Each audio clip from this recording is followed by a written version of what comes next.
Bienvenidos a este análisis detallado sobre un reciente y crítico informe de salud pública. Hoy abordamos una situación que concierne profundamente a todas las familias y cuidadores, el estado actual de las tasas de vacunación infantil en Europa. La inmunización es, sin duda, uno de los mayores logros en la historia de la medicina mundial. Ha erradicado enfermedades devastadoras y salvaguardado la salud infantil durante décadas. Pero los últimos datos científicos nos revelan una realidad bastante preocupante. Las cifras muestran un retroceso evidente, que amenaza con deshacer años de progreso médico. En esta presentación vamos a desglosar con rigor qué dicen estos datos, qué ocurre si no hacemos nada y, sobre todo, qué medidas debemos tomar para proteger el bienestar de los menores. Para ello, seguiremos una estructura muy clara basada íntegramente en la evidencia médica. Empezaremos viendo el retroceso en la inmunización, pasaremos al coste real de la inacción, analizaremos las raíces de esta vulnerabilidad y terminaremos con las recomendaciones clave de salud pública. Empecemos con la primera sección, el retroceso en la inmunización. Analicemos esta alarmante caída en la cobertura. Pese a los indudables éxitos históricos de las vacunas, la región europea sufre en la actualidad una regresión crítica. Y aquí, el punto fundamental es un concepto científico llamado inmunidad colectiva. Imaginemos esto como un gran escudo protector colectivo.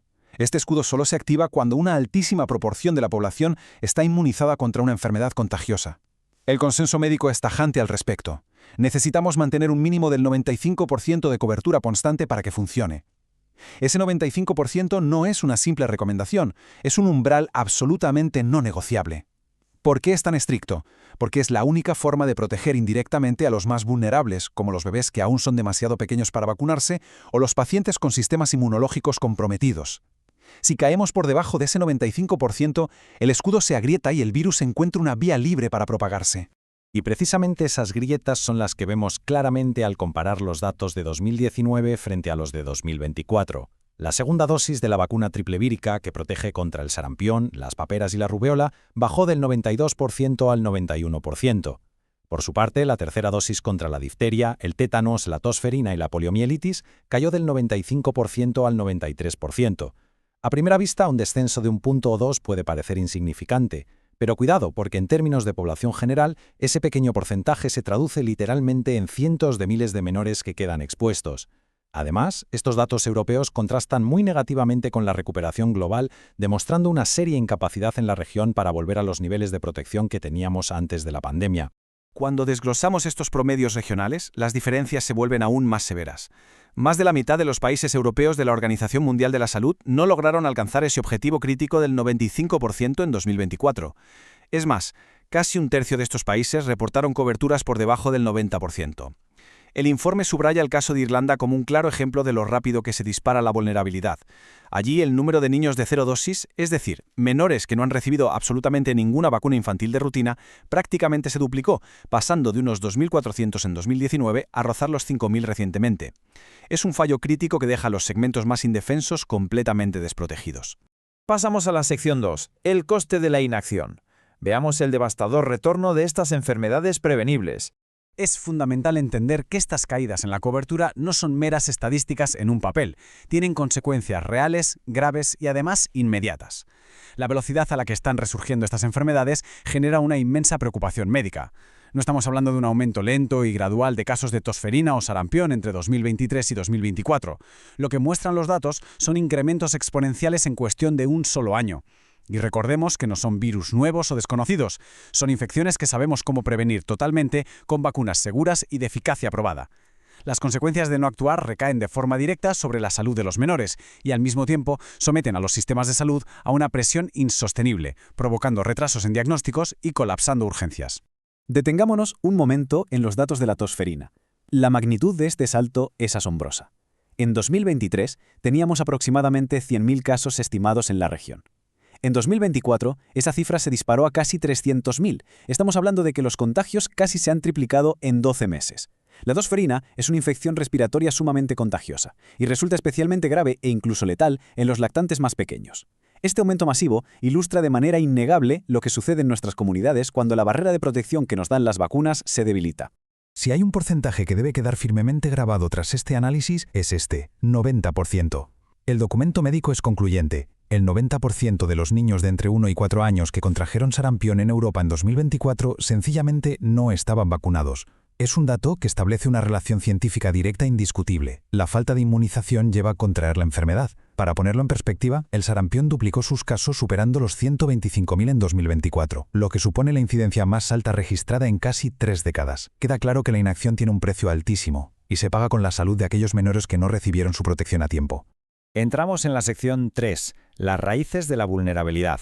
Vamos a comprender la paradoja de ser víctimas de nuestro propio éxito.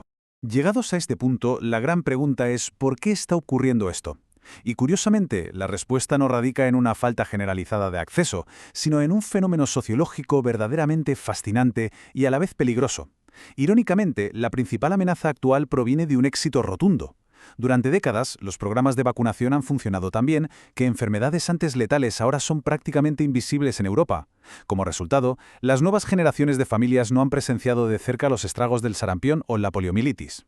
Esta falta de contacto directo genera una falsa sensación de seguridad.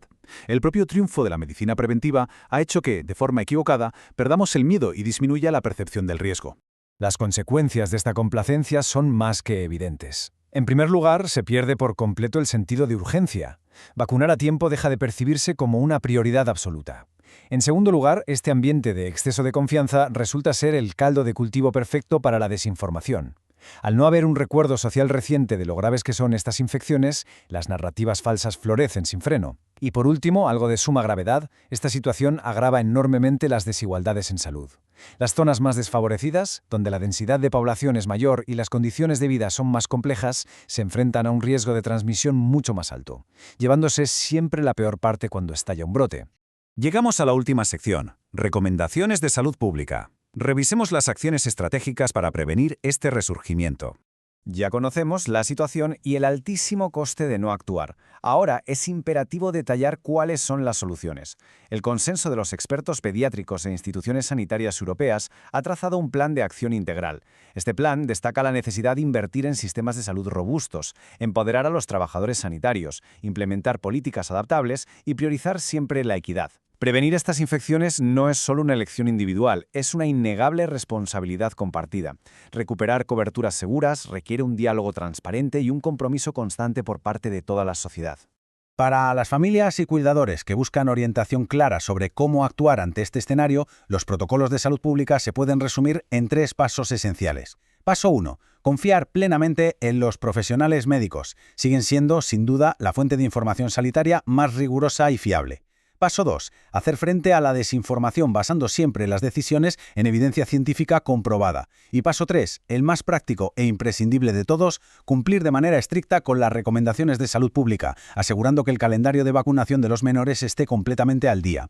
Esta acción directa es la herramienta más eficaz que tenemos para reconstruir ese escudo de inmunidad colectiva del que hablábamos al principio. La evidencia científica no deja margen de duda. La complacencia ya no es una opción aceptable. Hoy disponemos de las herramientas para prevenir estas enfermedades. Son seguras, están rigurosamente probadas y son accesibles. Retomar la inmunización como una prioridad absoluta es verdaderamente urgente. El bienestar de los menores requiere un firme compromiso con la ciencia y la prevención. Así que, para terminar, debemos plantearnos una reflexión crítica fundamental. ¿Tomaremos la acción colectiva inmediata que hace falta para proteger la salud de las futuras generaciones frente a estas enfermedades totalmente prevenibles?